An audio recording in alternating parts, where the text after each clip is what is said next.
Un importante passo avanti nella ricerca sui tumori cerebrali è stato compiuto da un team internazionale di scienziati di alto prestigio con sede a Padova. Questa scoperta è stata accolta con gratulazioni da parte del presidente della regione del Veneto, Luca Zaia.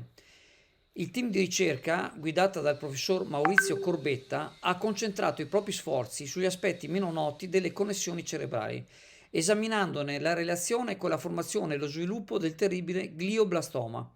Questo lavoro ha portato alla pubblicazione di un brevetto di riconoscimento nazionale e internazionale, coinvolgendo alcune istituzioni accademiche di spicco come le università di Berlino e Bordeaux.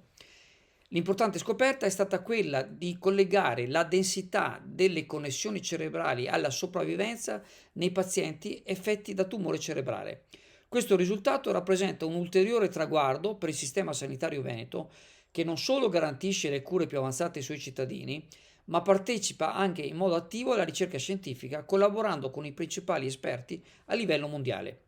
È da sottolineare che questa scoperta è stata possibile grazie alla sinergia tra i diversi centri di ricerca del Veneto, tra cui l'azienda Ospedale Università di Padova, l'Ateneo Padovano, l'Istituto Oncologico del Veneto IOV e il Veneto Institute of Molecular Medicine, WIM. Molti dei ricercatori coinvolti hanno esperienze internazionali significative, ma hanno scelto di tornare in Italia, nel Veneto, per continuare il loro lavoro scientifico e assistenziale.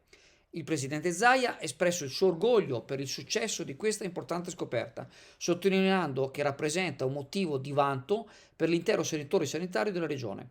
La ricerca medica nel Veneto continua a dimostrare la sua eccellenza e la sua capacità di contribuire in modo significativo al progresso della scienza medica a livello globale. SD Auto informa della novità per il 2023, la revisione dei carrelli in sede. Si effettuano revisioni in sede dei rimorchi di massa complessiva non superiore ai 3.500 kg, 01 e 02, di carrelli per imbarcazioni, per moto, per auto, roulotte, trailer per il trasporto cavalli, carrelli tenda, carrelli trasporto animali e tutti i carrelli di massa complessiva non superiore ai 3.500 kg. Potete contattare SD Auto per qualsiasi informazione o chiarimento.